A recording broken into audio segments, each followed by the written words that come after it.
I'm working on a piece right now about time travel, actually. The fictional version of that, where you have the branching forks of history, it's a motif that comes out in a lot of time travel stories. But it's given birth to by the need to avoid grandfather paradoxes.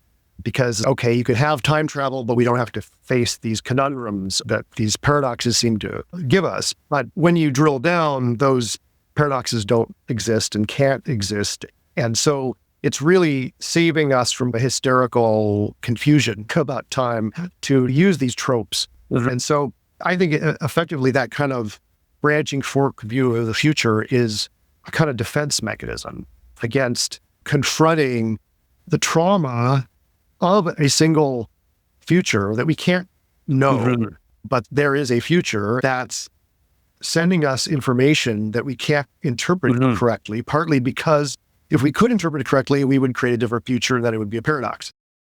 Usually artists beat philosophers to the punch when it comes to detecting a new area of exploration. I think that if you looked at something like Shakespeare's Macbeth, what the Weird Sisters are doing is cutting into time.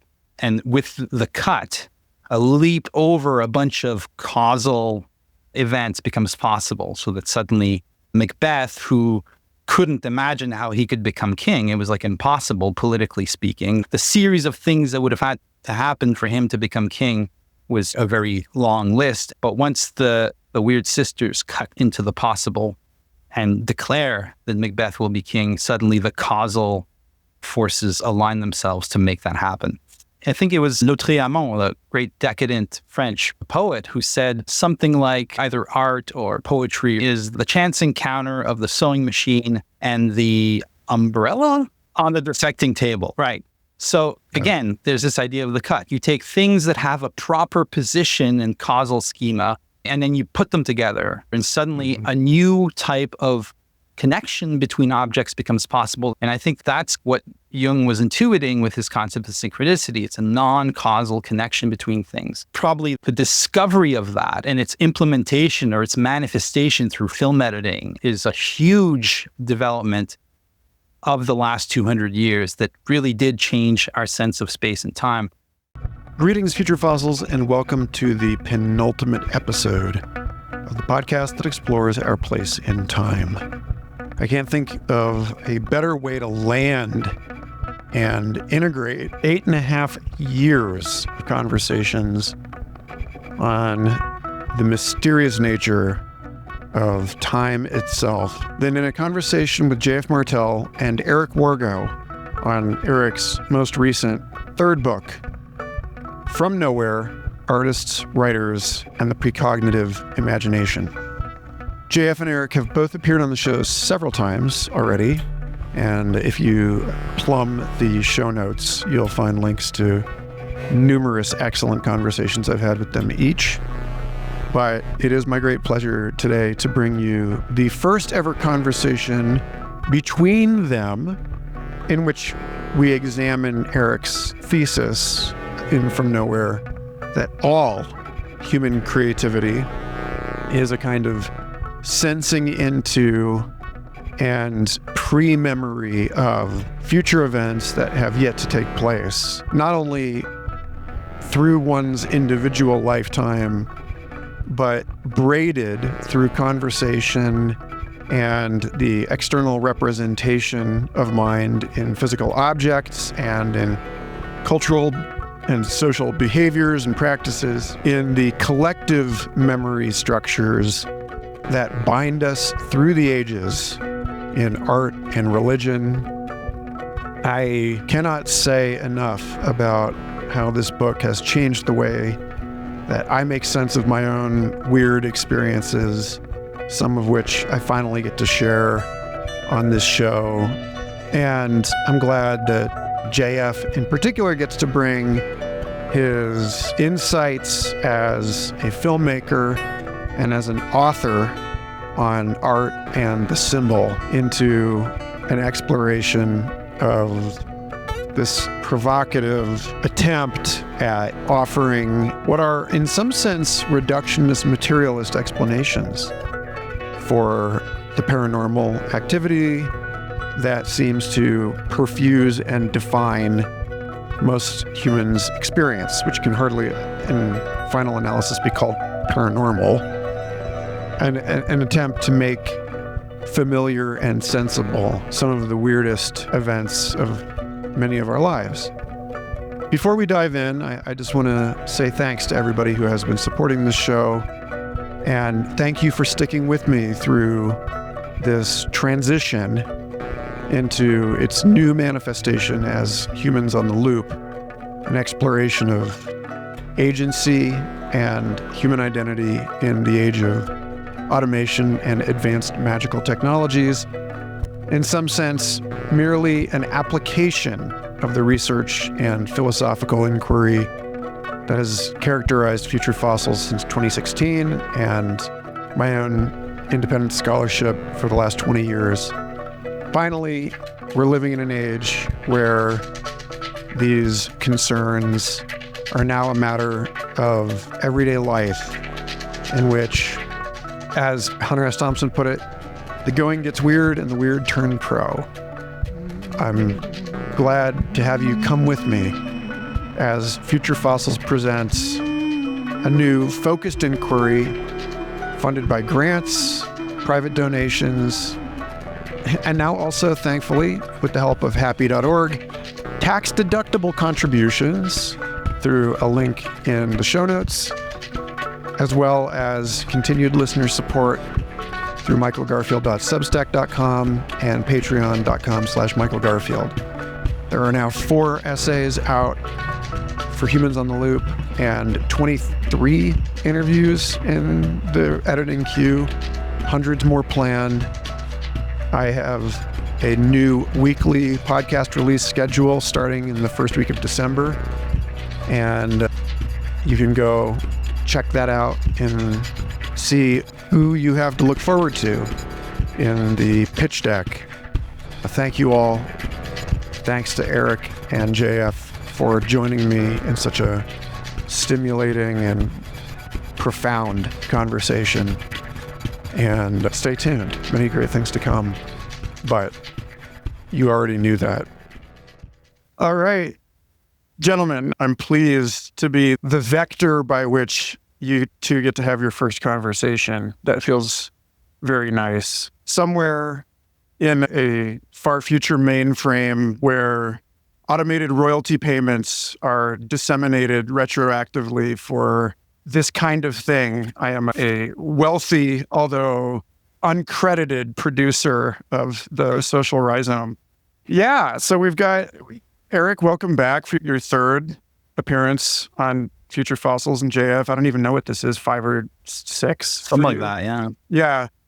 We're talking about From Nowhere today, artists, writers, and the precognitive imagination. And as those of you watching on YouTube can tell, the pink stickies represent approximately 1/4 of the stuff that I actually highlighted in this book. And I don't know how we're going to get to all of this today, but this is a very encompassing thesis that you're laying out here. And I would just love for you to introduce this in whatever way you feel comfortable before we dive in. And I know, JF, you're still reading it and you're writing a review of this book too. So maybe before we really have a particular conversation, some of your reflections on this book before we start chopping into specific stuff would be great too. Sure. But yeah, Eric.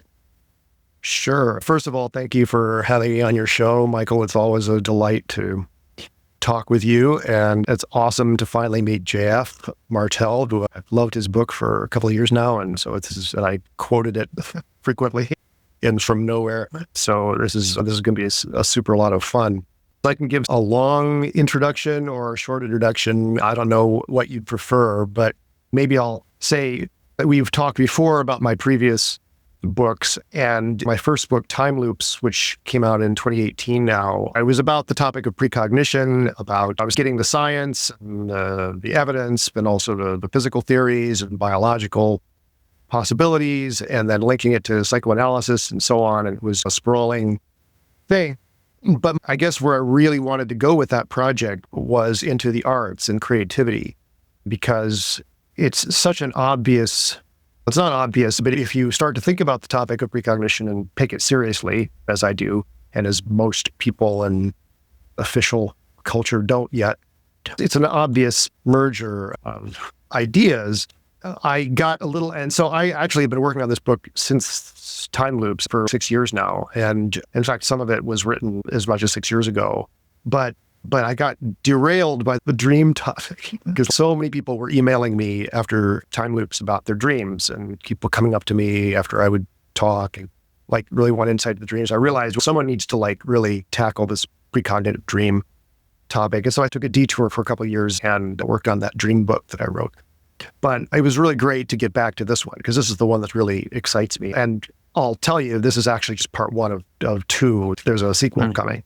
I just think it's such a rich and fascinating subject for a number of reasons. Because, first of all, we've all heard those stories of novels or movies predicting some event. A lot of people have heard of Morgan Robertson's novel that predicted the Titanic disaster and so on. But when you start to delve into the lives of artists and writers, this stuff happens all the time. And it's not mainly with public disasters like 9/11 and the Titanic, although there is plenty of that.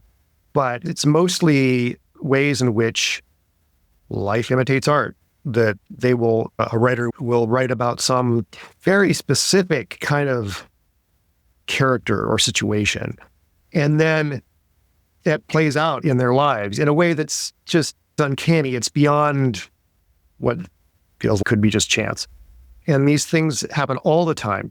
And what's really interesting is that biographers and critics, especially, totally just skip over this.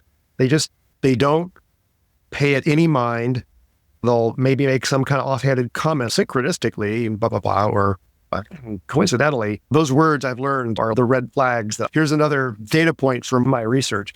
But anyway, people have written about the obvious things like predicting the Titanic or artworks that predicted 9/11 and stuff like that. But when you take a biographical approach to the topic, which I recommended in Time Loops and in my dream book, it opens the field way wider. And it was like being a bull in a china fun. There's so much material there to work with. And I just think it's a fascinating subject. So I'll just quickly say, I build a case and it's a kind of extreme case, but that's the way I work. I like to push the most reductive, like extreme version of a thesis and see how much it can explain, see what pushback I get, and so on. But so I make the case that inspiration is precognition. There's an equal sign there. That inspiration, when it comes right down to it, is a function of the precognitive imagination. And we can go into detail about what that means, I guess, in our discussion, but that's my thesis. And so the book goes through a number of examples of artists that have seemed to display this, and mostly focuses on artists that I already knew and liked before I started writing. But I'm confident that this phenomenon is very universal. Can I jump in, Michael? Yeah, I just want to say congratulations on writing another wonderful book, Eric. I'm still reading this book because I've been asked to review it, which I'm very excited to do. And I hope I can still review it even after this conversation. I don't see why not for this particular publication. But the point is that I am reading it very carefully. And what I love about this book, it came as an answer to a wish. When I was writing Reclaiming Art, I had a chapter in there called Rift and Prophecy, where I developed this basic kind of sketch out this idea, this notion, this theory of how the imperfections in a work of art can open up this anomalous imaginal space where suddenly things like prophecy can occur. And I had a few examples. Like you, I reached for stuff I had on hand, and the book wasn't primarily about that, so I didn't dig very deep. But I've always thought, man, somebody should write a book about all the precognitive events that are literally strewn across the history of art. It's crazy. And it's one of those things where I tried to write down the ones I'd remember when I encountered one and write it down, but then I had 30 versions of that list and never actually properly worked on trying to these incidents, which are, like you say, just countless. It's par for the course in the work of an artist. In fact, I'll give you an example from my own life. So I'm a filmmaker, more of a writer now than a filmmaker, but I guess I could still do it in a pinch. But there was a time where I was making short films and writing feature films and really trying to make it as a narrative filmmaker. And I made a short film. And this was in a weird time in my life. I was in my early mid-20s, and I was suffering from a kind of panic disorder, I think, at the time. Things weren't great in general, and one of the symptoms was hypochondria. So I always thought I was sick, and this very difficult period for me peaked with the making of my first film, which was called Hungry Ghosts. And then after that, when I was doing the sound mix for that, months later in a studio, I had a kind of real episode of true panic, and things got pretty bad. And then what I did once I got through that is, for the first time in a while, I found my situation funny. Like, I started to laugh at how ridiculous I was behaving. And I don't mean any judgment here. It's just that was the strategy at the time. And then I wrote this monologue that I called Possible Fever, which is basically a kind of hypochondriac monologue. And I shot that with an actor named Kyle Horton in Toronto, fantastic actor. And it did pretty well in festivals and that sort of thing. This film starts with a guy who's convinced he has cancer. He keeps reaching back and touching some spot, like just right by his shoulder plates where he's got a bump. And I remember sitting with the actor, Kyle, and pointing to the exact spot where the bump was, and shot the film. And then it develops. And then about 4 years later, I was with my now wife, then girlfriend, and we're just talking, and she has a hand on my back, and she's like, "You have a bump right here." And it was exactly the same spot. And I'm like, "You're joking." Oh my God. And she hadn't even thought of my old movie at that point. She's like, "You're making a joke about Possible Fever?" She's like, "No, check it out." And I went, and there was a lipoma growing right there.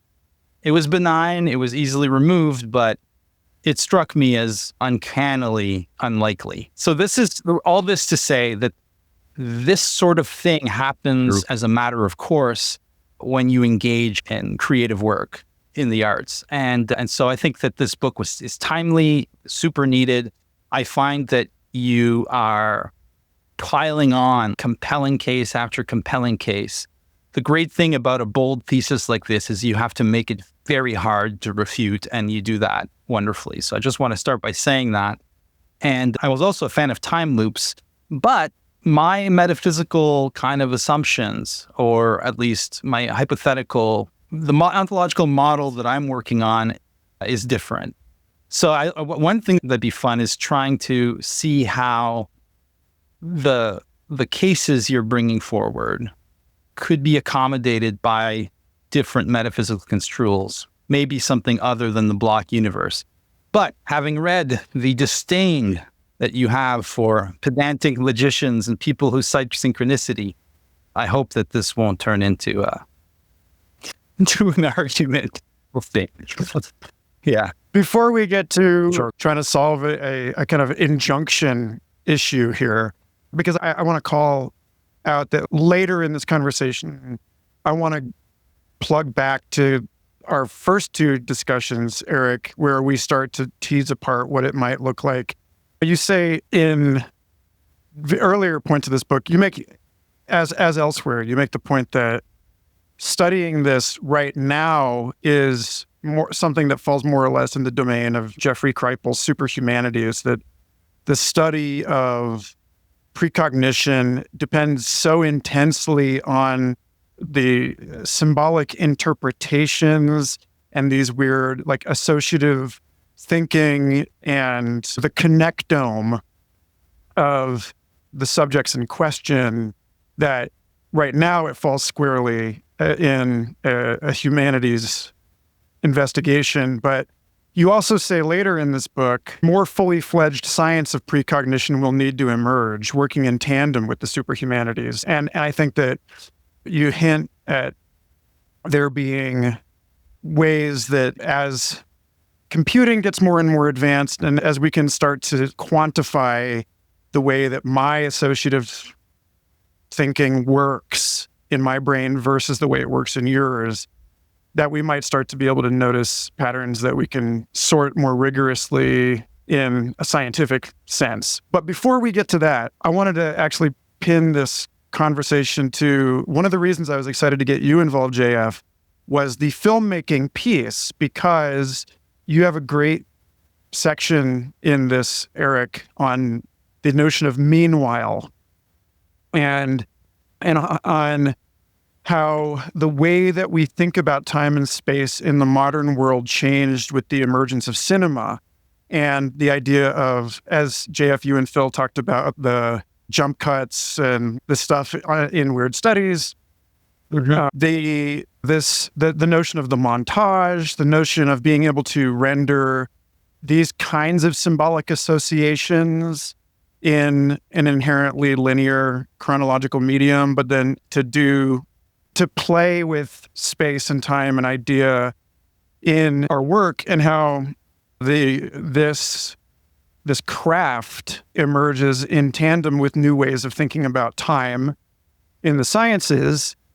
And then there's a deeper association, maybe even still, which is that you point to the notion of rupture and discontinuity as a common feature of precognitive experiences, that these are often experiences about some kind of traumatic event, even if the traumatic event is as trifling as, I read something where someone had an idea that I thought was my idea, which I think any creative person has had that.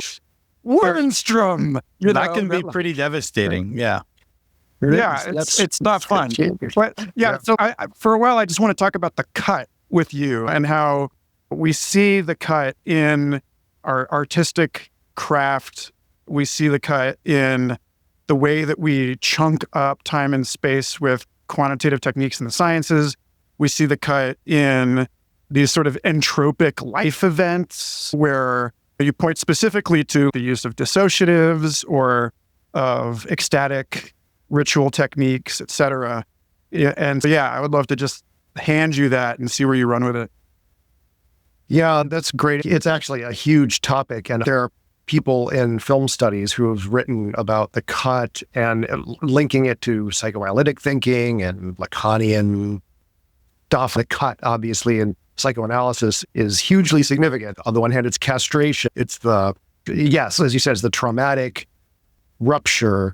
And so this is, I think, a huge area, and it gets into, I don't know that literature really. I know very sort of basic Freudian, Lacanian stuff, but I don't know the Lacanian film studies literature, for instance, very well. But what felt interesting to me that I had never seen anybody write about was the linkage between the cut in media of the early, mid 20th century and the metaphysics of the time.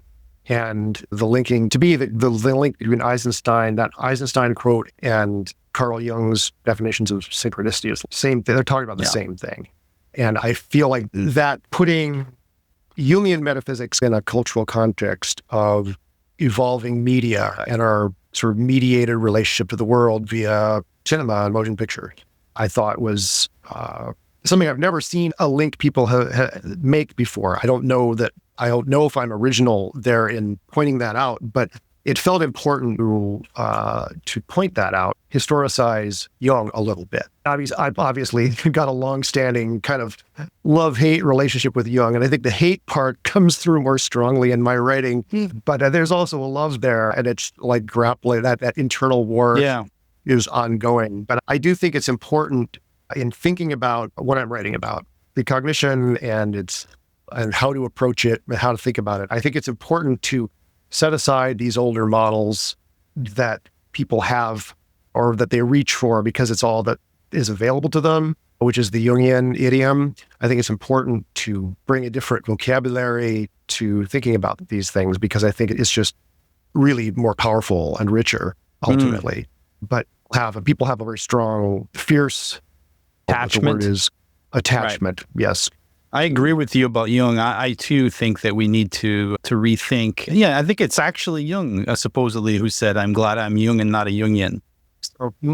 Yes, much like Lacan was all about a return to Freud. I'm not comparing myself to Lacan, but I think that a return to Jung is a good idea, because I think that if you read his actual writings on synchronicity very closely, especially the footnotes, because in Jung, everything that's important is in footnotes for some bizarre reason, you come out of it with a very different sense of what he meant by synchronicity than the meaningful coincidence, which people usually use to hand wave the significance of this sort of event. But he doesn't do all the work at the same time, so I totally know what you're saying.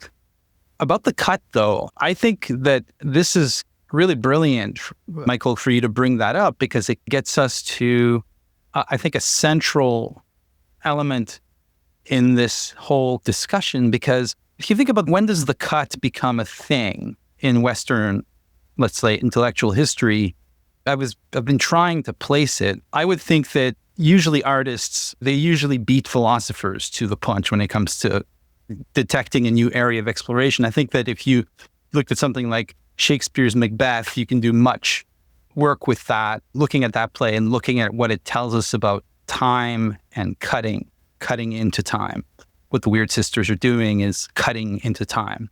And with the cut, a leap over a bunch of causal events becomes possible, so that suddenly Macbeth, who couldn't imagine how he could become king, it was like impossible politically speaking. The series of things that would have had to happen for him to become king was a very long list, and he couldn't imagine. But once the Weird Sisters cut into the possible and declare that Macbeth will be king, suddenly the causal forces align themselves to make that happen. So there's some thinking about the cut early on, but then I think it was Lautréamont, the great decadent French poet, who said something like, I don't remember what he was qualifying, but either art or poetry or something, is the chance encounter of the sewing machine and the umbrella on the dissecting table. Right. So again, there's this idea of the cut. You take things that have a proper position and causal schemas. So an umbrella, when it's raining, you use a sewing machine, a dissecting, and then you put them together. And you put them together acausally. You just let them land together. And suddenly a new type of connection between objects becomes possible that's not causal. And I think that's what Jung was intuiting with his concept of synchronicity. It's a non-causal connection between things. I think that's probably the discovery of that, and its implementation or its manifestation through film editing is a huge development of the last 200 years that really did change our sense of space and time. One of the earliest books written about the philosophy of cinema that's really worth reading, and Eric, I would recommend it if you haven't looked at it. It's Jean Epstein's book on the intelligence of a machine, which was written, I think, in the 30s, and it's a reflection on the film camera as a form of AI, as a kind of a different form of consciousness that enables us to develop a new conception of space and time. And I think that you could put that alongside Jung's writings on synchronicity and alongside Eisenstein, and you'll see how there is a eureka moment there where a lot of people are cluing in to this, what I would say is a fifth form of causality. I'm borrowing that from Joshua Ramey, as opposed to a retrocausality. But anyways, we can get into that later, maybe. It's really interesting. As you're talking, I'm thinking that I guess I'm articulating something that's been an intuition that I haven't had words for, but that the cut really is the wrong word. We're trying to talk about it as a cut when it's really a leap. Yes. It's really a jump, it's fast forwarding. Yeah. And then those causal linkages work back from that leap to build a causal story. Yes. There. And so maybe thinking about the cut as really a leap. Mm-hmm. I was going to say, where do we find the cut in philosophy? And I thought it'd be incongruous, but I was going to say Kierkegaard's leap. So we're on the same wavelength there for sure. Because Kierkegaard was the philosopher of leaps. You could say, you could talk about Kant also. Yeah, but I like the way you say the leap, because what you're doing is actually, I interrupted you, so I don't really have anything particular to say, so I'll let you finish your point. No, okay. That's fascinating, and I don't know. Yeah, I don't know the philosophical versions of that idea as well. But yeah, I think this is an idea that could, it could radiate in all kinds of directions. Because the whole thing is that it's about skipping over what couldn't be skipped over before. There was a time where I thought, if I want to get from point A to point B, I have to go through all the infinite increments that between those two, and then I won't get anywhere, like Zeno. Or the point is that at some point, it becomes possible to think of reality as including rupture and difference, as opposed to simply saying that rupture and difference are purely epistemological effects that are totally attributable to us. Like deep down, everything's continuous. But someone like Gilles Deleuze said, difference is more fundamental than identity. There's a kind of rupture at the very heart, and this is very Lacanian too, a rupture at the heart of the real. And so we have to think of reality as being composed of discontinuous rupture and not just smooth flows, right? And so that's right. a new thing. Yeah, but to go with what we were saying before, thinking of it as a rupture, as a discontinuity, almost implies a flaw or making a mistake somehow, or we're traumatizing reality by doing this. And even leap implies that, like there's something we're passing over or jumping over or skipping. But I guess one of the implications of, and I say this in my chapter on Twombly, that one of the implications I think that is really fascinating to me is, could we imagine a psychology in which thinking is not this kind of assembly of new ideas in this kind of linear fashion, but that it's simply fast forwarding? We're constantly fast forwarding to the right answer and then constructing a causal story to defend it or support it. But that the brain is essentially a fast forwarder to the right answer. And that gets back to the idea that I argued in Time Loops, that the brain was going to turn out to be not a quantum computer, but a hybrid quantum classical computer, which has this capability of just fast forwarding to the right answer. Yeah, specifically into without the going future. through the Yeah, I like that. Intuition, right? The concept of intuition is essentially an immediate, spontaneous, and direct kind of cognizance. So extending intuition as a kind of perception into time, as you do, into the has not yet been or whatever, into the future. And since that future already exists in a sense, it's just a matter of being able to extend our sense of memory, which is quite bizarre and difficult to explain already, extending it the other way and saying, no, like you can remember the future. And so then that would explain a lot of these spontaneous or seemingly spontaneous cuts or leaps, when in fact, what it is just retrieval from what my body has not yet experienced or something, or my present body has not. Does that make sense? Is that Yeah, exactly.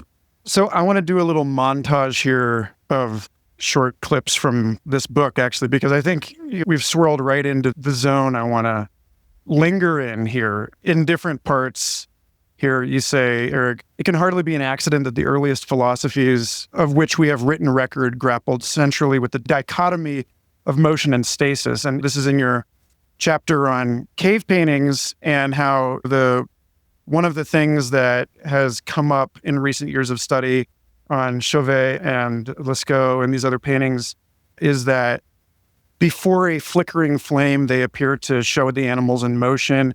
And you make a really interesting point in this, that there is something of the why a stampede, that there is a kind of like explosive quality to a heightened state of consciousness where you're at, like, that would be the closest metaphor that people of that time had. It's almost less about the animals per se and more about this sort of underlying foam of creation and creative activity that we once analogized through the stampede. Later you say, again, it may take real existing technology to provide the needed metaphors to help people understand their impossible experiences. And it's funny because I want to link this to the statement you made earlier where you say about the induction of dissociative states may also be liable to overlay information about the future onto present experiences, almost like an augmented reality app. This was my number one takeaway from my trial period with Google Glass 11 years ago. You say, I think augmented reality in which additional information is superimposed on the camera's eye view of the surrounding environment is a particularly apt metaphor to understand how precognition is experienced during waking states. If you go back and you read The Evolution of Surveillance, one of the things that really stood out to me about wearing a camera on my head was that you become aware of the fact that you are recording and in some sort of dialogue with the future version of yourself that is witnessing your own point of view through that camera perspective. And I started having these kinds of sober dissociative experiences that were very similar to the other experiences I've had under the influence of psychedelics, where I'm standing kind of behind myself and off to one side. And this seems related to the way that you talk about the mathematics of closed time-like curves, where the ball can only ever knock itself into its own path. That like the future you is unrecognizable to the present you, because otherwise you couldn't, like, there's a sense in which, because we are looking at time from the four-dimensional landscape, from a fifth-dimensional perspective, it's obvious that having these experiences, like these experiences have to be had in a way that do not allow you to change the outcome because you're witnessing a future that already is. And so again, that gets back to what you were talking about with cave art as the beginning of recording. And then I just want to point out that you mentioned this specifically about some gentlemen who fell in and thrown, who were lost in a cave and experienced an apparition of the recently deceased Pope John XXIII, who said he mainly experienced the Pope's presence as just out of view to his right side, a common experience of explorers and mountain climbers in extreme survival situations known as the third man factor. So again, I don't know exactly what it is I'm like circling here, except that everything that you all just said about this resolving the paradox of rupture and a higher dimensional continuity, or about permanence or eternality and movement, again, shows up in this issue of recording. And for you to say specifically, that for you to attach this specifically to cave art, I thought was hilarious, because the last piece I'll dump on this for now is that several years ago when I got an Oculus Rift, which is a funny product name, all things considered. Rift. I keep thinking of a gouged out eyeball, but anyway. Sam Neill in Event Horizon, yeah. The Oculus Rift, I told Nikki that I was going to take it up onto a mountaintop and make art in tilt brush. And her response was, bears, motherfucker. And so there's like a great, where is it in here? You say, you're talking about specifically about the footprints of a 10-year-old that might have brought a wolf along into the cave to observe the art. Out of caution as much as friendship, there could have been bears in there incubating and having their own fierce bear shaman visions. I was just like, yeah, what is going on here? Like, why, what is it? And I know that JF, you've said the same thing about the television replacing the campfire, that we keep coming up with new ways of exploring this same kind of truism through the recreation of virtual spaces. And then the very last thing is that when you're talking about the Weird Sisters doing a quantum computation that jumps to the solution of Macbeth as the king, which is very similar to what, Eric, you and I have talked about, the work of John Joe McFadden in quantum biology, suggesting that life just solved itself, like solved its own problem, that this was the first innovation as precognition in that regard, that the ex nihilo is, in physics language, the emergence of concrete particles out of the virtual particle. And so again, yeah, what the hell is going on here? All this stuff that we're talking about has something to do really fundamentally with virtuality. And yeah. I have a response, but this gets back to the thing that you just said before about what JF had said about our culture finds ways of recreating this experience versus the campfire and then the TV. And as this gets back to the cut thing, because both of these, staring into a campfire is this flickering thing, and a TV is a flicker. It's a flicker. So forget editing. It's built of this constant fine-grained, you can call it cutting. It's a constant, and that kind of static, that temporal kind of static almost, is so facilitative of precognition. If somehow the imagination is projecting into those spaces, and that's why you can look into a campfire and have a vision of something that's going to happen tomorrow, or people looking at a TV screen, the way they interpret what they're seeing on the TV screen, that may be a function of their sort of pouring their precognitive imagination into those micro cuts of the flicker. Yeah, that's a powerful idea. That's a cool. I was going to say something that I don't want to go back. I don't know how if we just stay on the cut, but it's because you were saying we were talking about the cut versus the leap. And maybe this is where the difference in our approaches to this stuff might show itself, is that I guess if you were to read Macbeth from your point of view, you'd say the witches are simply revealing to Macbeth what is going to happen necessarily, since the future of Macbeth is already set in stone. And that's literally the case because it's a play. So you can actually jump to the next act and see what's going to happen. It's actually set in stone and he can't change it. He's simply being informed. And so when I'm staring into the fire and I get this kind of leap into the future, where the aesthetic qualities of the fire or the static on the TV at the end, once the national anthem is played, and suddenly I get this poltergeist-like thing comes at me, and it's something. What you're arguing is that what's going on there is that the person is simply, the consciousness or the brain is simply dilating in some sense enough for some of that future to come in, right? I'm reminded here of William Burroughs' famous cut-up method. And I haven't read your whole book, so I've been reading non-linearly, so it's possible that you do talk about this in your book. You don't? Not in this book, no. I talked about him a little bit in the sequel that's coming. So William Burroughs developed, along with Brian Geeson, they developed this cut-up technique. Of course, they've inherited that from some of the surrealists and Dada artists there before, and even earlier, like symbolists and that sort of thing. And what it was just like the simplest way, just for your listeners, Michael, the simplest application of this technique was just to take a newspaper, cut one page into 4 pieces and rearrange them, and then read it as though it was meant to be that way, and then seeing what happens. And what happened, according to Burroughs, is that he says when you cut into the present, which is beautifully symbolized by the image of cutting into a newspaper, because a newspaper presented itself as a picture of the present, right? When we were in the 20th century, newspaper, you cut into the present, the future leaks out, right?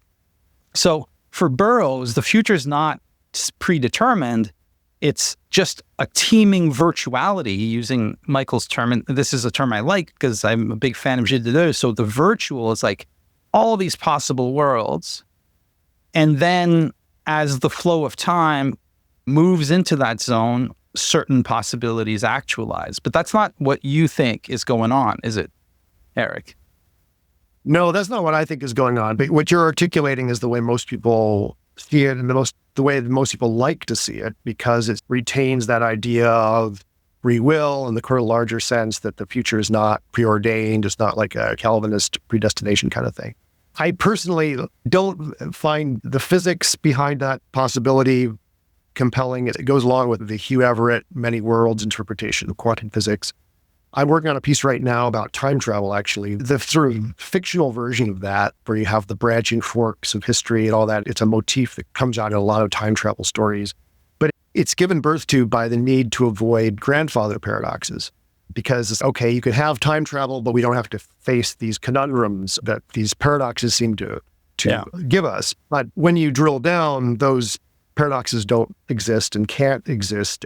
And so it's really saving us from a hysterical confusion about time to use these tropes. And so I think effectively that kind of branching fork view of the future is a kind of defense mechanism against confronting, I guess, the trauma of a single future that we can't know, but there is a future that's sending us information that we can't interpret correctly, partly because if we could interpret it correctly, we would create a different future and then it would be a paradox. Right. So I can't force the reader to think a certain way, but I like to force myself to think in that linear term and see how that creates new possibilities for not only explaining these phenomena, but also for me, I've said this a lot in other podcasts too. I probably said it on maybe in one of our earlier interviews, but I think of the block universe and that kind of single history as a koan, a Zen koan. And initially people hate it. As koan, just this feels like I'm a prisoner or something like that. But when you push through, at a certain point, you hit a breakthrough, at least in my experience. That is, oh my God, it's actually a blissful thing to realize rather than an imprisoning kind of thing. And I've had this experience in my own Zen practice. I don't know what you'd call them. I don't have a teacher who would certify them as a Satori or whatever. But interestingly, in the Zen literature, a number of Satori experiences are what we could call an experience of the block universe, that kind of permanence, that sense of permanence or eternalism. And contrary, I think, to the popular idea of Zen as somehow being about spontaneity and freedom, it's actually this blissful awareness that you are just sort of part of this machine and fulfilling a future that already exists. It comes through in Daisetsu Suzuki's Satori experience. It comes through in some of the kind of classic koan writings. And interestingly, I was thinking about this a couple months ago, the Nietzsche's enlightenment experience of Sil Maria in Switzerland. Okay, he didn't have that model of the block universe yet. This is pre-Einstein, pre-Minkowski. So he conceptualized it because it was eternal recurrence. Yeah, that's what I'm saying. It's return. That's a pre-Einsteinian way of saying, no matter how many times you live your life, you're going to do the same thing. It's not like there is this branching forth. It's an ancient idea. It's Stoicism. It's Stoic metaphysics as well. Yeah. So, no, I can dig that, and I can see how it would be freeing, but I think there's a kind of nightmarish quality to the Garden of Forking Paths version of reality as well. And I haven't been completely convinced that the many worlds hypothesis is bunk. The fact is that phenomenologically speaking, we have no choice but to act as though the future were open. We must proceed as though. So what your model does is it inserts a rupture or a rift or a kind of discrepancy between the way the world is, and according to you, the world is both thinkable and knowable, and the way the world is in terms of how we live our lives.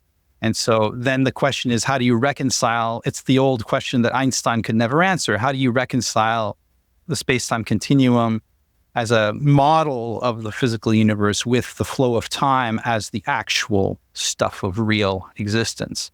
That gets back to my love of Freud, because he made these kind of necessary illusions, you could call them, central. We cannot face the truth. Yeah. We cannot face the reality. So we have to encrust it with these kinds of illusions. They're bound up with our ego. Our ego is central to this. Our ego is as this kind of organizing image or construct that makes our world consistent. And in that process makes it linear and gives us this feeling of free will, which, as you say, we need, but is fundamentally in error. That's why I love bringing it back to the sort of old school psychoanalytic thinking on this. You guys did me the service of actually getting us from point A to point B. So thank you. Because the next thing I wanted to talk about was, having discussed cave art and virtuality, at the beginning of your chapter, Eric, on trauma, free will, and the prophetic sublime, falling from the sky, you give us two quotes. I want to read those quotes real quick. Andrei Tarkovsky's diary entry on, of all days, I don't know if you noticed this, Eric, February 3rd, 1974, the day that Philip K. Dick had his Valis meltdown, he says, "Artistic creation is by definition a denial of death. Therefore, it is optimistic, even if in an ultimate sense the artist is tragic."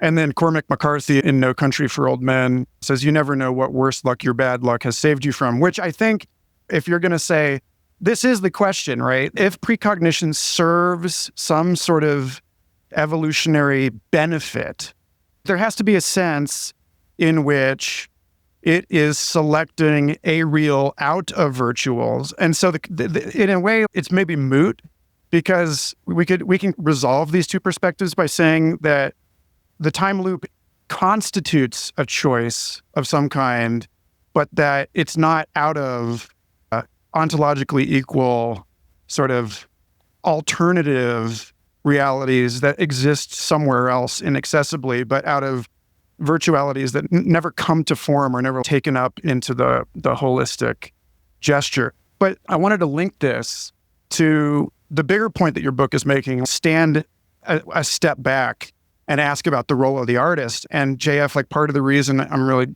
glad that you're in on this call is because reclaiming art, you spend so much time on the symbol, and everything that you're talking about here a moment ago is about the tragic nature of the artist and about what it is that we are avoiding and how it is that we come to develop symbolic communication and the Freudian psychoanalytic piece of it.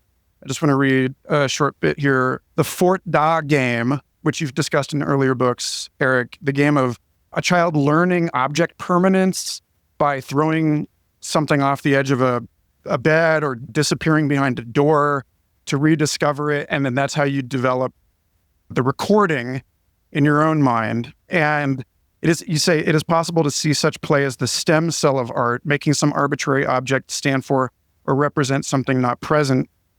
Symbolizing in this view arises from a kind of necessity. And then, so I want to attach this, thank you, to the point that you make about the emergence of the concept of the artist around 500 years ago and the concept of the shaman.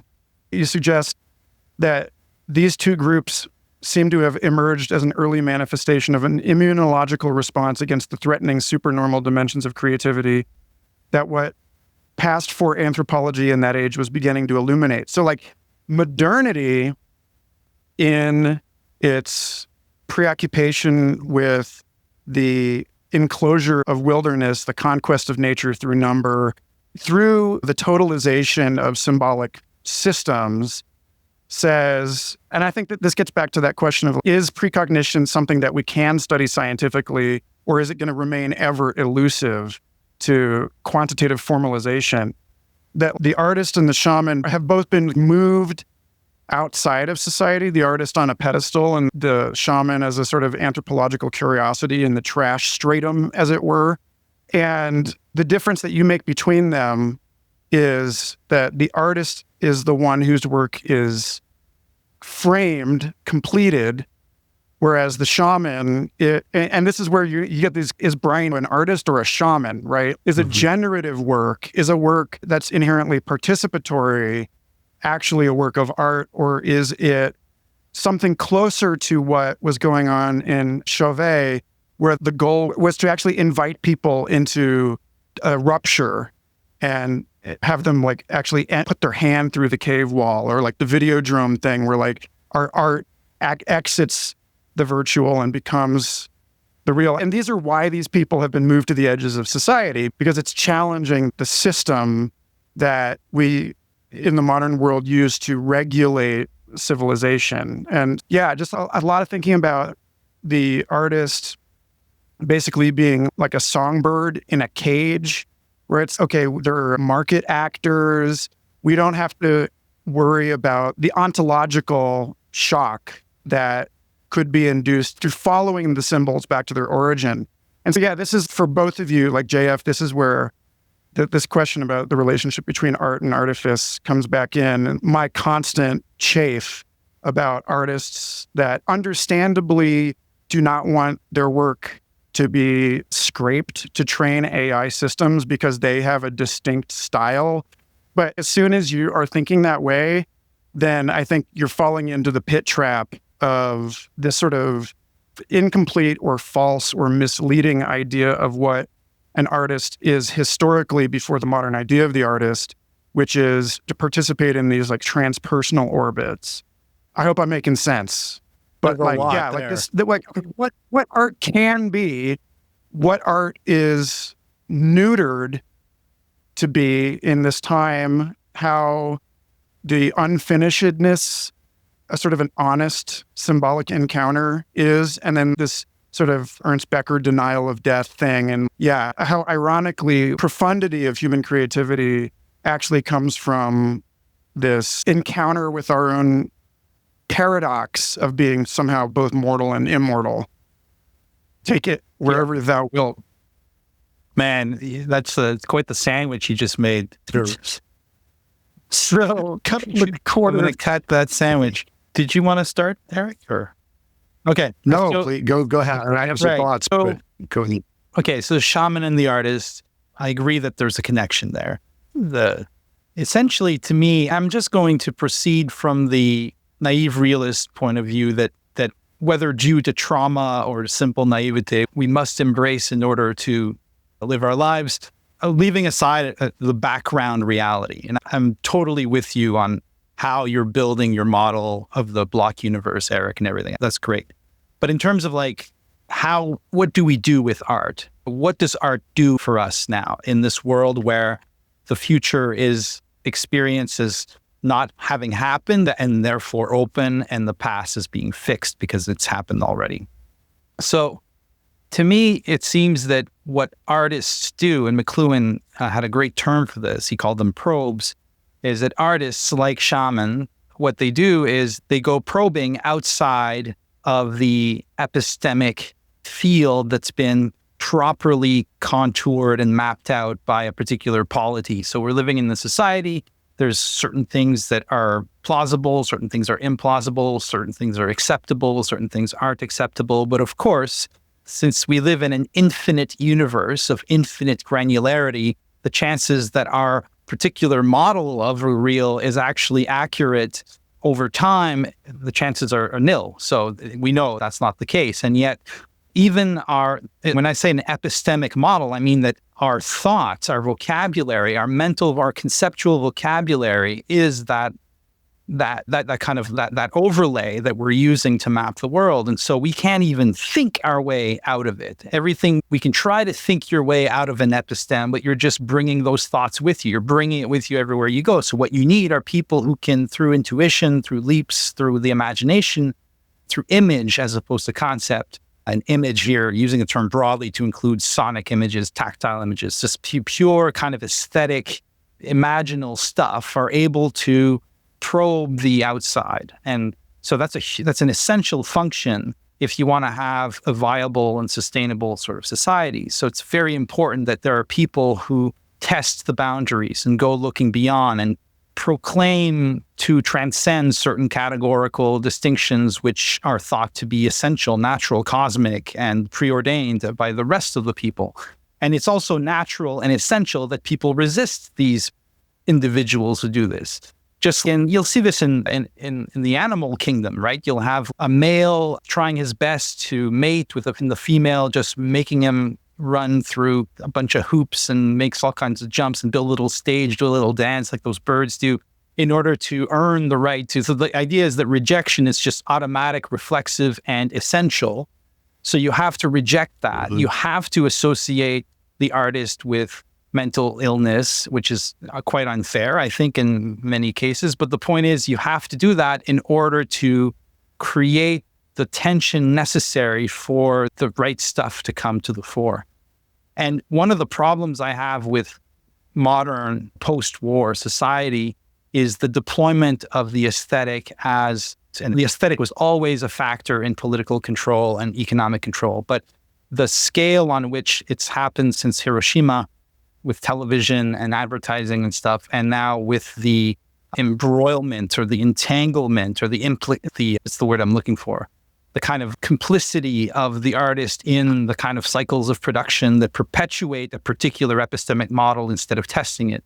What we have here is what I've been calling artifice. And all the more reason for artists to be able to go and explore those uncharted territories, but it's getting harder and harder to find those for all kinds of reasons. So that's what I would say. And the goal of all this is, of course, all of this is predicated on the idea that we don't know the future and that our choices and decisions matter. So we want to have works that can guide us. And we know that's been happening. For example, if you look at science fiction and its influence on actual aerospace engineering, it's huge. A lot of aerospace engineers were huge science fiction fans. And so in being exposed to these ideas and seeing how artists could take existing technology and kind of amplify or transform it into forms that were not yet imaginable to the actual engineers, that art actually helps us imagine and choose futures. And so that might just be a purely phenomenal thing. It might have nothing to do with the real reality. If the future's already set, it doesn't really matter. But insofar as we have to get up in the morning and do stuff, I think that's a good way of approaching art and its usefulness to a society. Well, I totally agree with that. Yeah, you have to look at it both. I'm simply saying there's a second level look at it. But yes, what you're describing is totally right. And yeah, as you're talking, I'm thinking of Elon Musk. He is creating this future that we all read about in Heinlein and Ray Bradbury. He's like making it real, but he's inspired by, so it's... Or were they inspired by him? Yeah, so it raises these kinds of questions. Yeah, but it's totally true. I love though, okay, so getting back to the shaman though, like what you're saying really crystallized something for me, because I think there's this way in which we tend to think of the shaman as simply working within this other worldview of this culture, this other belief system of this culture. But what if, no, they're always transgressive of that culture and always on the margins of that culture. So the things that we associate with shamans and their experiences and their practices are never part of the like mainstream worldview of the culture of their time. Yeah. And I think that's something that I forget and that the people thinking about shamans forget. And so that's hugely important. And it raises all kinds of questions that I certainly didn't go into in this book, but about the healing properties of that transgression, at healing properties of going beyond whatever the frame happens to be, transgressing that frame. What are the healing properties of that? Because that's their function in a sense. I think a huge. But also, you could even say, then what is the relationship between art and culture? I don't think art has anything to do with culture. It's impossible to make sense of that fully because art always gets immediately, always already reintegrated into culture, right? But the artistic moment, the moment of creation, even though it's using materials that culture has produced, it's always a little bit outside of culture. Just like dreams, are dreams cultural products or natural products? Are they the work of nature or the work of culture? They're both. They use cultural motifs, cultural forms, they use language, they use things that we're familiar with. You might dream of an airplane, you might dream of Christmas time, whatever. The point is that, but dreaming will happen no matter what. And the real power that dreams pack isn't in the content of any particular dream, but in what dreaming allows in terms of, I don't know, if you adopt a kind of psychoanalytic view of dreams, or dreams are revealing things that aren't yet manifest, the dreaming does that naturally. It's not because of culture that it does that. So you don't understand what I'm saying? So just as the shaman doesn't really belong to the traditional culture that we associate them with, even though in many cases we primarily imagine a lot of prehistoric cultures by starting with the shaman. Oh, this is how the religions work. And therefore, but really the shaman... This is what they believe. But the shaman was always the one standing on the edge or with one foot outside of that culture. And that would be one way of explaining the universalism of shamanism across all different cultures. Because if it's simply a structural function, it's going to manifest in very much the same way in any particular group, no matter what the culture is. It's a structural function. It's not a contingent innovation that happens to have occurred in all these different cultures, right? That's wonderful. That's fascinating. Yeah, I had never thought of it that way in terms of the shaman. That's really brilliant. Thanks for bringing that up. That's cool. I don't know. Thanks for it's gotten me really thinking. To run and by some anthropologists and see what they think. I'm technically an anthropologist. Right. That's what my PhD I knew that. Okay, then I'll take it as a... I said goodbye to anthropology students. I got my PhDs. Okay. One more thing I want to talk about with the two of you, because I think this is the most... frankly, there were some parts of this book that I had something like the equivalent of the experience that you have when you realize you swallowed a 10 strip and here it comes, or there's something sort of transcendent and ominous and ineffable and threatening, because you spend a good piece of this last book, or rather the last big chunk of this book, on Philip K. Dick's Valis synchronicities, the relationship to the work of Jacques Vallée and Diana Paschulka, the notion that the UFO phenomenon might be, if not entirely explained by at least a good many of the things that are going on inside of ufological literature, might actually be symptomatic of this precognitive cultural time binding that you're exploring here. And you say, future AI may be the realization of the noosphere, a true non-human intelligence already communicating with experiencers. I have said elsewhere on this show at great length, I've talked about some of my own precognitive experiences and my UFO experiences. And actually, the first conversation I ever had on a podcast with Eric Davis on Expanding Mind was about how the first UFO encounter I had as an adult seemed to be testing me in the sense that it was both somehow me and not me in a way that I couldn't truly grok, which is characteristic of the kind of thing you're talking about. But there's also, quote, Henri Bergson saying that the universe is a machine for the production of gods. You mentioned that Phil Dick said his downloads of information during the 2374 experience included a feminine AI voice speaking to him. Some of the most potent and bizarre time loops that you explore in the history of science fiction include the Octavia E. Butler, Harlan Ellison, James Cameron Terminator thing, which I'll leave people to read your book to hear more about. But yeah, and then obviously like the wheels of Ezekiel in the Bible, this is something that, like, to the degree that we become closer in our technological capacity to understanding how these things might be instantiated in concrete physical technologies. Pashulka said as much on Danny Jones's show. She said that what seems to be going on right now with the UAP discourse is that it's moving the horizon of conversation out of the divine and into the mechanical, into a discussion of specific technologies. And I love that you make this connection between Valis, Valet, Vol from the Star Trek episode that talks about this Max Simon Ehrlich's Star Trek teleplay, The Apple.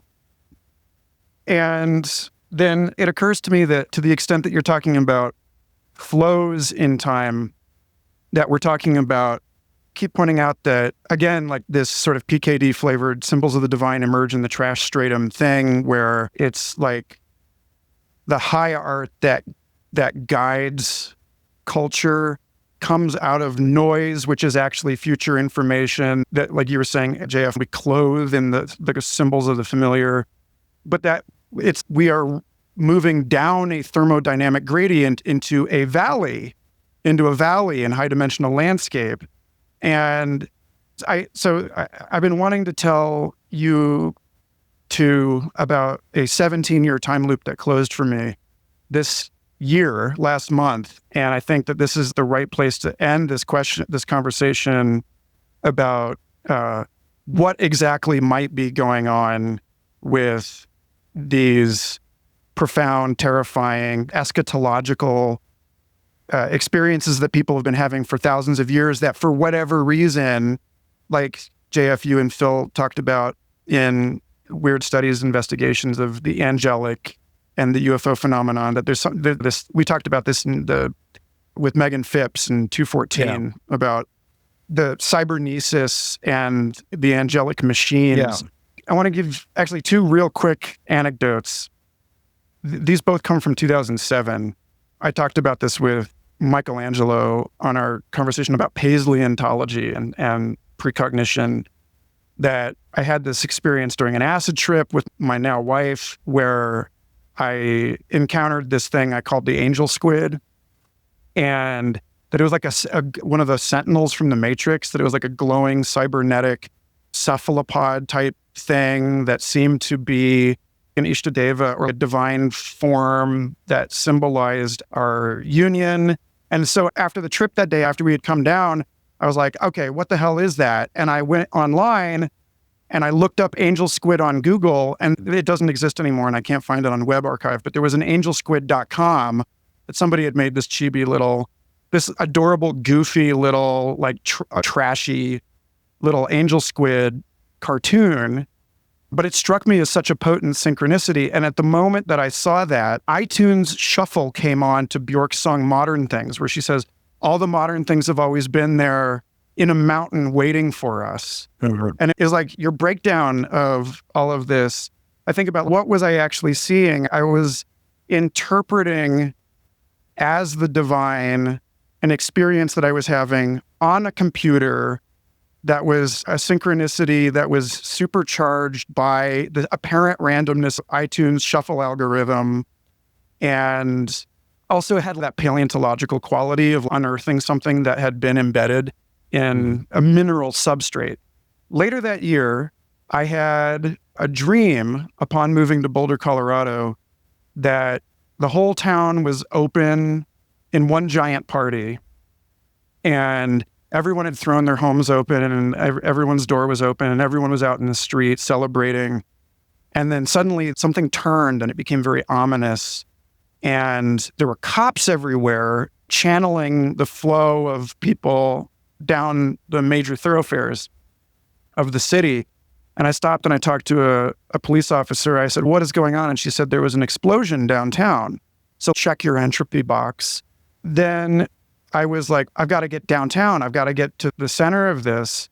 And right at that moment, when I was about to break the police line, I looked up, and everyone in this enormous crowd of people looked up, and the sky had turned from just a normal night sky into a giant digital clock face. And on the clock face, it said 8:33. And I woke up from that, and I was like, what the hell? Like, it had this eschatological flavor to it. It had this sense that this was a conversation about alien contact or a rapture, a moment. And I went and I looked up the numerology for 8:33, and it means 8 being the number of fate and 33 being a number of angels or a Christic number. And so for years, I wrote songs about this. I was like, what is this? What was this? I had a number of other precognitive dreams that came true, and I was like just waiting for the ships to land and put a giant clock in the sky. This year, I went with my family because my daughter, they throw this thing called zozobra here in town, which is this giant effigy burn that's been going on now for 100 years this year.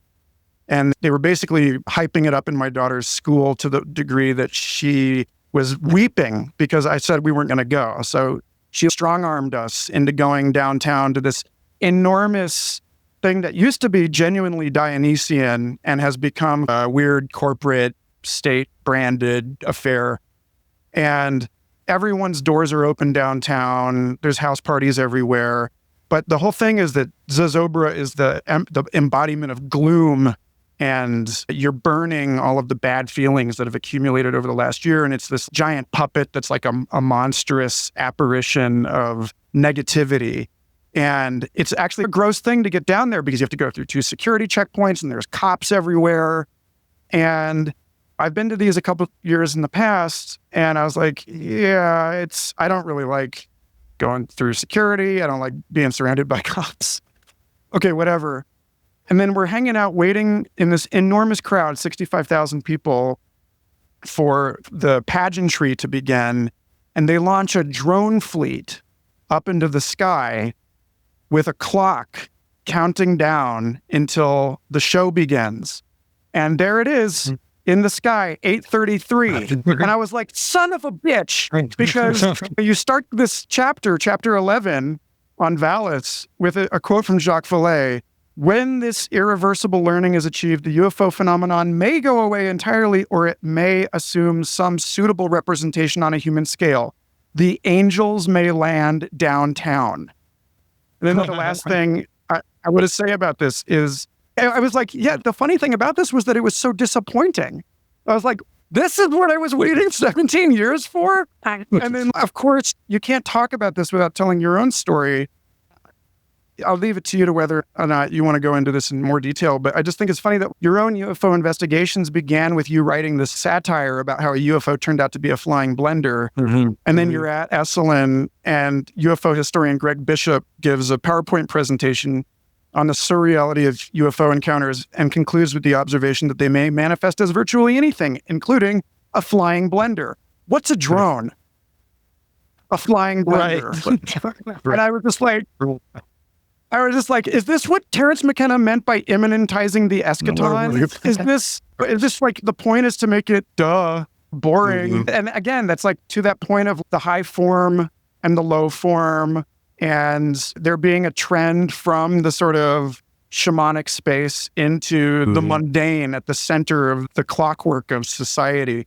So thank you for giving me the opportunity to rant about how disappointing precognition can be and how the UFO might always.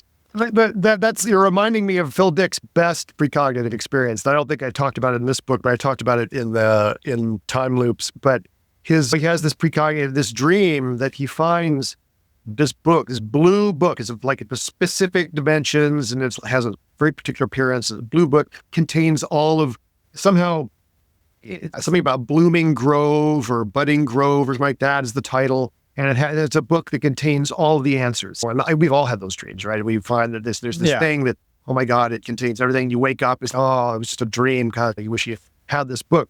He scours his personal library, his house full of books everywhere, and he finds the book. And it's in the shadow of budding grove, and it's a biography of Warren Harding that he got from some like book club years ago. And it's like the most boring book. I had the exact same. I had the same thing happen. I wrote a screenplay in which, it's a long story, but there was a book in the screenplay that these children were reading called The Heart of the Forest. And one day I was just happened to find, in my own house, my wife had found a box of books and I'm just emptying it, and there's this The Heart of the Forest, and it was like a red book, just like in my screenplay. And I opened it, was like the lamest, most boring book. But who knows? The problem is that this is why that even if it's time loops, right? Even if, for example, the 833 thing you saw in your dream was simply this moment, this random ass moment with your daughter against your will in this place surrounded by cops looking at the sky. It's just the drones, and 833 is just it's just they're counting down. But to me, this is why I think we need a fifth. Beyond the four causes of Aristotle, we need a fifth. There's a resonance there. What do you do with that? When I started doing weird studies, Phil and I were talking a lot about magic, Phil Ford and I, who do the podcast together, talking a lot about magic. And I hadn't done any magic since my 20s because I had some pretty bad experiences doing chaos magic when I was young, or at least some blowback or bounce back when things go the other way. So I stopped doing that, but I was still interested in it. But I decided, okay, we're talking about it all the time. I'm going to try a quick sigil working. So I do a sigil, and of course I ask for a large sum of money. So if I make a sigil out of the phrase, I receive a large sum of money. And the next day, I've actually put this check with the identifiers blurred out online so people could see. I'm not joking. The next day, I get a check in the mail, and it's from the property management company that takes care of where I live. And I open it and I see this check, and the check is for $18.37. But on the line where you write the amount, they've written in large, like PT mono font, super big, the sum. It's written in huge letters. And then the amount, the sum, a large sum. And it happened the next day. So then the whole conversation we're having was like, okay, so assuming this is a hit, assuming this worked, well, what did I do? Did I retrocausally force an accountant to write me a check 2 days in the past? Like he was doing something else. All of a sudden he felt this great compulsion to write me a random check. It was like some kind of return on my investment on the first month of rent or whatever. Or is it that I was simply somehow inspired, as you say, to ask for that, just knowing on some level that tomorrow I'm going to get a check with this absurdly largely written sum on it. Anyways, so but at the same time, then you have to think about what are the symbolic affordances of this beyond the one-to-one semiotic message that I'm hoping this synchronicity will give me. What does it imply? Why 1837? Turns out 1837 was the year Wagner got arrested. I remember checking that out. And then that took me down. And you can do things with these things, even if they're seemingly meaningless, you can create with them, you can work with them, you can explore them. And I think that spirit of exploration and creative engagement is very much obviously present both in what you're saying in your book, but also in how you made this book. Like, it's an amazing feat to have written this book. It's a wonderful book. And to me, it just inspires what it does more than, and it's true that and I really like this aspect of your work, Eric, is that you really know how to make your reader feel like the dreadfulness of mystery, right? The kind of, I don't want to say the dark side, but the sublime in its most actually sublime meaning. But what I feel the most when I'm reading your work is just this sense of, wow, how crazy could it all be? Like, how, if we just allow ourselves to notice the things that we choose to conveniently omit, how weird does reality get? And it gets really weird. And yet it remains thinkable. It invites and rewards creative engagement. And I think that maybe that attitude applied to synchronicities, even if they turn out to simply be remembered incidents in the future, can still generate a wonder for us and engagement and create creative action, perhaps. I don't know. Yeah, I love that. That's beautiful. Yeah, it reminds us that we're the ones making the meaning, and we can make the meaning if we choose to. Yeah.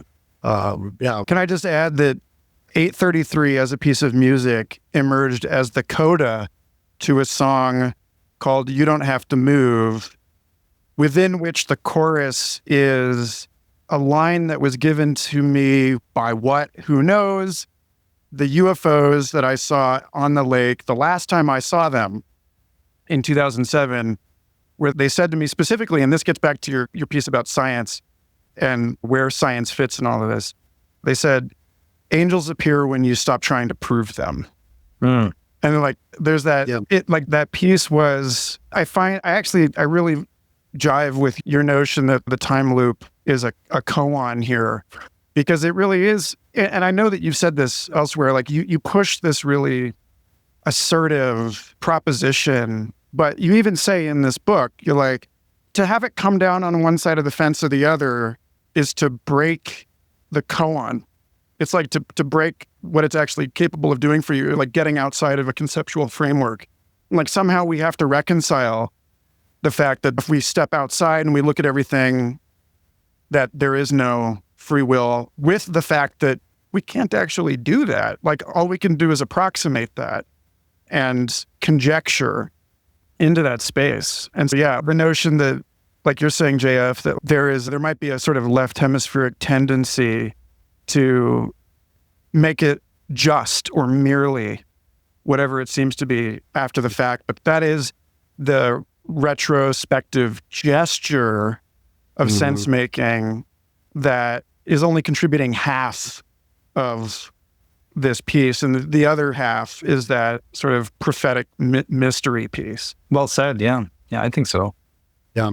So Eric, take us out. No, go ahead. Actually, so this is up. Usually I do these podcasts downstairs in my library, but I wanted to be more at ease and sitting down. But we happen to be in front of the Ezekiel that I mentioned in the last, which I guess we'll just try and duke it down off the wall here.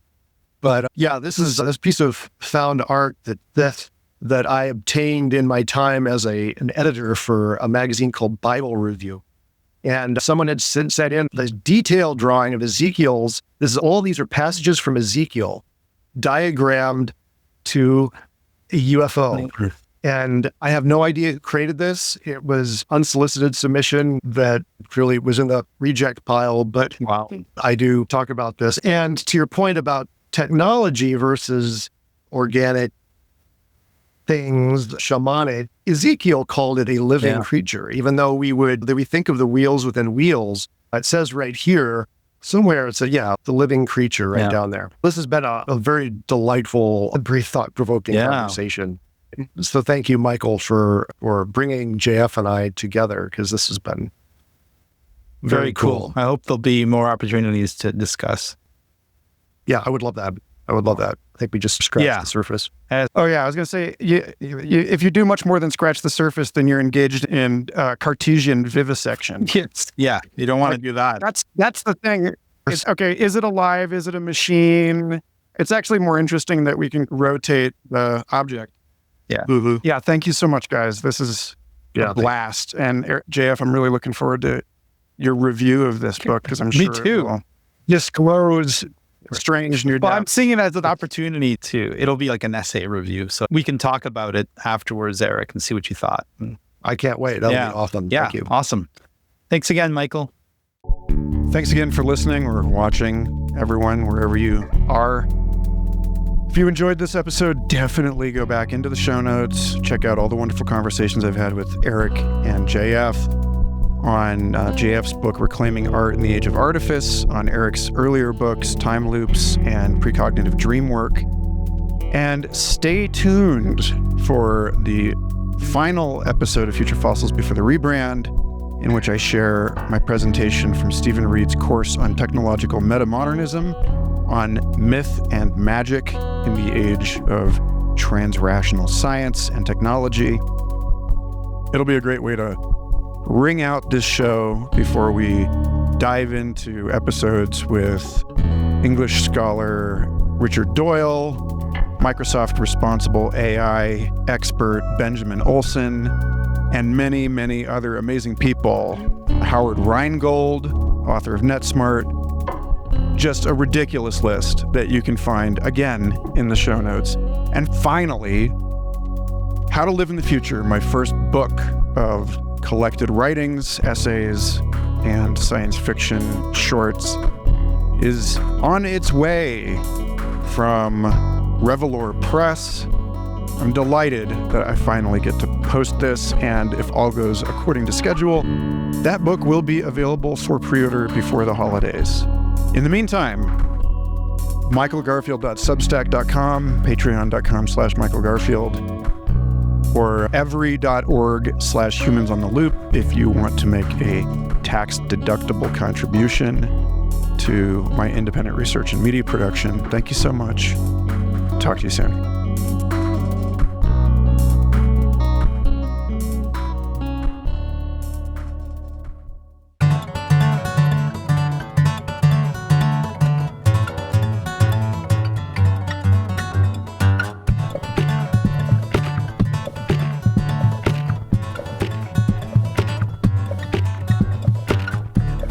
I'm falling out of these open eyes,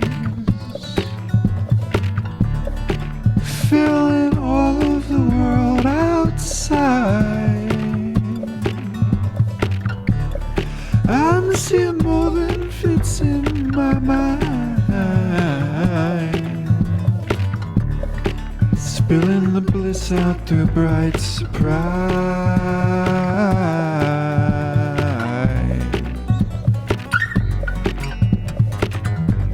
If there's one thing I know, it's that angels appear when you're not trying to prove them, and the clouds clear. You don't have to move.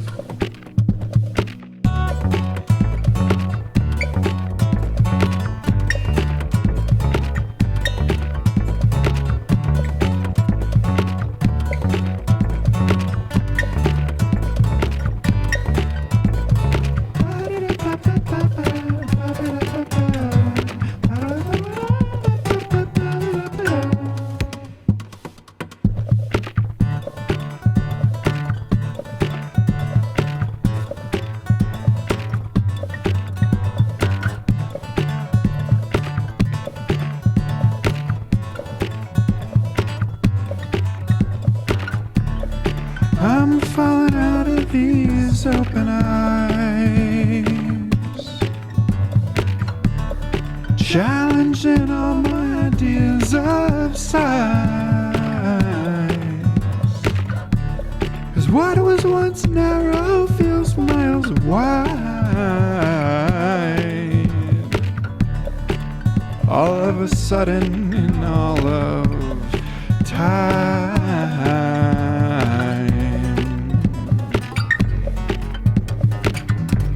If there's one thing I know, it's that angels appear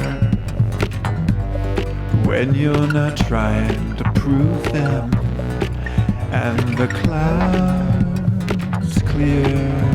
You don't have to move.